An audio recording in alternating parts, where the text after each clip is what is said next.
tubuh anak ini sudah tidak berbentuk karena sepertinya mayatnya sudah dikonsumsi binatang buas yang berasal dari hutan di sekitaran jembatan itu.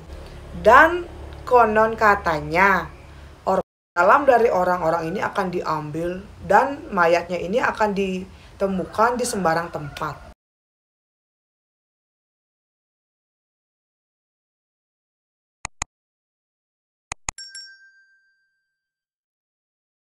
Wes semetan kumpul ya, ngerti aja nih dijak saya. Sebelum lanjut ke cerita, kalau di sepanjang video ini semetan mendengar suara yang sedikit mengganggu dan juga bising, tolong diabaikan dan tolong dimaklumi ya. Jadi narasumber saya hari ini kita sebut saja namanya Dewi. Dewi ini cerita kepada saya sekitar 2 atau 3 minggu yang lalu di DM Instagram. Dewi secara khusus meminta kepada saya agar saya menceritakan kembali kisahnya dia. Dan Dewi ingin tahu bagaimana menurut semeton kalau semeton berada di posisinya dia ketika itu. Dewi ini adalah seorang ibu rumah tangga yang pekerjaan sehari-harinya sebagai penjual makanan. Selain menjadi penjual makanan, Dewi ini juga punya perkebunan yang cukup luas yang dia kelola berdua saja dengan suaminya. Dia punya 2 anak cowok yang saat itu anak pertama baru kelas 3 SMA dan anak keduanya ini baru berumur 10 tahun. Menurut Dewi, anak keduanya ini adalah anak spesial yang punya kebutuhan khusus. Anak keduanya ini ketika berumur 6 tahun sudah didiagnosa terkena penyakit, bukan penyakit sih, ini tuh seperti punya kebutuhan khusus autis kalau menurutnya sih Dewi. Maaf ya kalau saya ada salah penyebutan kata di sini karena saya juga tidak terlalu mengerti semeton. Menurut si Dewi semeton, anak keduanya ini suka sekali bermain sendirian di dalam rumah. Dia sangat takut keluar rumah dan bahkan untuk bertemu keluarga besarnya Dewi ataupun keluarga besar suaminya pun sangat jarang dia mau gitu loh. Makanya Dewi ini tidak pernah meninggalkan anaknya sendirian di rumah. Usaha makanan jadinya ini atau usaha warungnya ini Dewi mempekerjakan 3 orang tenaga. Dan setelah membuka warung dan juga sembahyang, Dewi akan pulang ke rumah untuk menjaga anak kedua mereka. Setiap hari Dewi dengan suaminya ini akan bergantian menjaga anak keduanya ini di dalam rumah semeton. Kalau suaminya sudah selesai bekerja di kebun, suaminya akan pulang ke rumah menggantikan Dewi menjaga anak kedua mereka. Dan begitu juga sebaliknya, kalau suaminya masih di kebun, Dewi lah yang akan menjaga anak keduanya. Dan setelah suaminya ini pulang dari kebun, dia baru akan pergi ke tempat usaha makanannya ini. Menurut Dewi semeton, dia ini tinggal di desa yang cukup maju.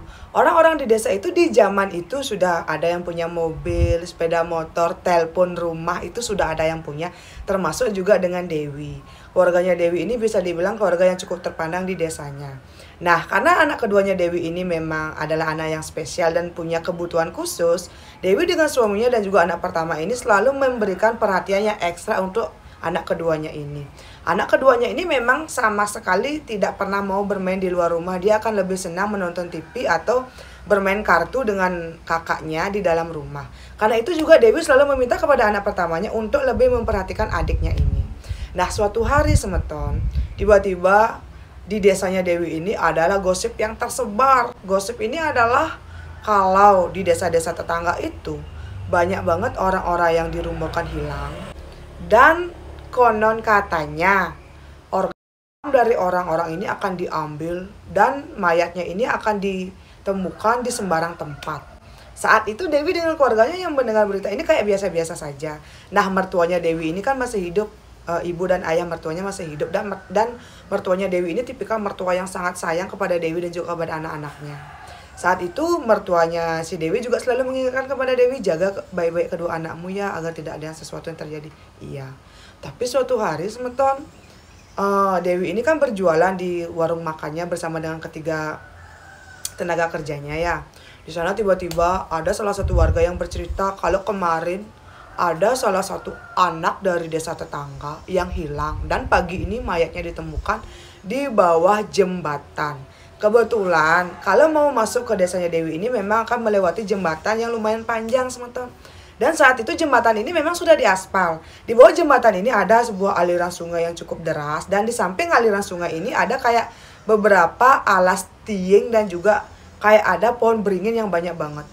Ternyata mayat dari anak ini ditemukan di bawah jembatan yang mayatnya ini seolah-olah ditaruh begitu saja di di sekitar batu yang besar gitu loh. Dan ketika dilihat, tubuh anak ini sudah tidak berbentuk karena sepertinya mayatnya sudah dikoyak oleh binatang buas yang berasal dari hutan di sekitaran jembatan itu. Wih, satu desa gempar semoton, semua orang membicarakan hal ini. Tapi ada juga beberapa orang yang berpikir kalau paling itu cuma gosip, paling cuma kebetulan saja si anak ini jatuh atau bagaimana dan mayatnya tersangkut di sana. Tapi untuk Dewi tidak, teman-teman. Dia adalah tipikal ibu yang sangat kritis, yang sangat overprotective kepada kedua anaknya. Setelah hari itu, Dewi dengan si suami lebih menjaga anak pertama dan anak keduanya. Suatu hari, Dewi dengan suaminya ini akan pergi kondangan ke desa tetangga. Waktu itu anak pertama dan juga anak kedua ini dititipkan di rumah ibu dan juga bapak mertuanya si Dewi. Dan Dewi sudah berpesan kepada anak pertama, jaga baik-baik adikmu, nanti malam ibu datang. Setelah ibu dan juga ayah datang atau pulang ke rumah, nanti baru kita pulang ke rumah kita. Untuk sementara kamu di sini dulu ya, jaga adik keduamu. Iya. Dewi dengan suaminya pun naik mobil dan kondangan. Saat itu semeton jam 7 malam, tiba-tiba tuh ada kayak bencana longsor di tempat Dewi ini sedang kondangan gitu loh. Entah bagaimana kengkeng kaden unduknya, Dewi juga tidak tahu kok tiba-tiba hal seperti itu terjadi. Sehingga di saat itu juga Dewi langsung pulang ke rumah mertuanya untuk menjemput kedua anaknya. Tapi entah kenapa Dewi kok merasa kayak ada sesuatu yang tidak enak gitu loh. Dia seperti merasa ada feeling yang tidak baik. Saat tiba di rumah kedua mertuanya, Dewi langsung masuk ke kamar anak-anaknya yang sedang tidur waktu itu. Nah, ibu dan juga ayah mertuanya Dewi bilang kalau anak keduanya ini baik-baik saja, tidak tantrum atau tidak ngamuk seperti yang dulu-dulu ketika anaknya ini dititipkan di rumah mertuanya. Nah, setelah itu Dewi pun pulang dan tidak terjadi apa-apa gitu loh. Dewi berpikir, oh mungkin feeling tidak enak yang tadi dia rasakan efek samping dari karena dia tuh masih kesiap. Karena tadi kan ada bencana longsor di tempat dia kondangan. Setelah hari itu pun Dewi mulai kayak tidak terlalu lagi memikirkan rumor-rumor yang terdengar dari desa tetangga kalau ada anak yang diculik lah, ini hilang lah, itu hilang lah. Nah, sampai suatu hari sebetulnya saat itu Dewi juga dengan suaminya ini kan memang sedang memanen hasil kebunnya dan diharuskan pergi ke desa tetangga untuk mengirim dan menjual hasil kebun ini.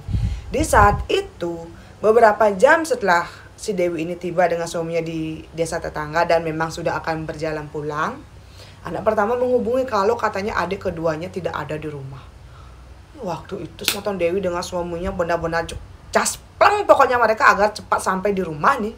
Ketika tiba di rumah, ibu mertua, ayah mertua dan juga keluarga besar Dewi dan juga suaminya ini sudah berkumpul mencari anak keduanya dan tidak ditemukan dimanapun. Selama berjam-jam mereka mencari dan tidak ditemukan dimanapun anak keduanya semoton. Saat itu Dewi sudah berpikir yang aneh-aneh, apa jangan-jangan gosip yang beredar ini benar. Tapi tahu nggak semoton, setelah berjam-jam orang-orang ini mencari dan tidak ada hasil, tiba-tiba anak kedua keluar dari kamar dan ternyata anak keduanya ini bersembunyi di dalam lemari baju. Dan tidak ada orang yang tahu. Karena ternyata anak kedua ini tidak hilang dan bersembunyi di dalam lemari baju. Warga yang membantu mencari anak kedua ini seperti kayak ngedumel, kayak mereka tuh seperti membuang-buang waktu, tenaga dan pikiran malah mencari anak yang sedang bersembunyi di dalam lemari baju. Saat itu Dewi dengan keluarga besar suaminya sangat merasa bersyukur ternyata anaknya ini cuma sedang bersembunyi karena sedang bermain dengan kakaknya gitu loh semeton. Jadinya tuh kayak kok kene dan asungkara memang tidak ada yang terjadi. Setelah kejadian ini semeton, beberapa minggu sempat ada beberapa warga yang kayak mempergunjingkan kalau anak keduanya Dewi ini diperkirakan hilang. Tahu-taunya malah sedang bersembunyi di dalam lemari pakaian. Dan Dewi tuh kayak merasa sedikit malu gitu loh, karena orang-orang tuh kayak terus saja mempergunjingkan. Beberapa bulan berlalu semeton, anak pertamanya ini akhirnya tamat SMA dan akan bersekolah di desa tetangga. Nah, di saat itu Dewi dengan suaminya akan mengantar anak pertamanya ini mencari kos-kosan di daerah desa tetangga dan anak keduanya ini dititipkan di rumah mertuanya Dewi. Itu tuh Dewi pergi selama 1 hari full, dia mengantar anaknya ini daftar sekolah, langsung mencari kos. Setelah mendapatkan kos yang memang terasa layak untuk anak pertamanya, jam 4 sore Dewi pulang ke rumah berserta dengan suami dan juga anak pertamanya. Di dalam perjalanan itu Dewi kok merasa sangat gelisah. Dia kok seperti punya pilih yang tidak enak. Dewi pun bilang kepada suami dan juga kepada anak pertamanya tentang apa yang dia rasakan. Anak pertamanya dan juga suaminya bilang, ya mungkin kamu tuh kangen dengan anak kedua kita. Udah tenang aja, gak apa-apa kok. Seharusnya waktu itu mereka tuh harusnya pulang, tapi karena suaminya ini ingin membeli sesuatu, mereka masih harus singgah di sebuah toko dan akan makan di luar gitu loh. Sehingga itu semakin membuat jam pulang mereka makin terlambat. Sekitar jam 10 malam mereka baru tiba di rumah. Ketika Dewi dan juga suaminya dan juga anak pertamanya ini tiba di rumah mertua, orang pertama yang ditanyakan adalah anak kedua, ibu di mana kadek gitu. Ibu mertuanya bilang itu kadek sedang tidur di dalam. Saat Dewi masuk ke kamar anak keduanya yang memang disediakan oleh mertuanya ya, anak keduanya ini tidak ada. Waktu itu Dewi bilang ke suaminya, Pak tolong dong cari anak kita, mungkin dia sedang sembunyi gitu. Kan maklum ya anak keduanya ini memang punya kebutuhan khusus. Jadi kalau kita ajak dia bicara baik-baik sepertinya kurang bisa nangkap. Jadi harus kita yang ekstra sabar menghadapi anak yang seperti ini. Dewi dengan suaminya mencari-cari kadek ke seluruh sudut rumah tapi tidak ditemukan.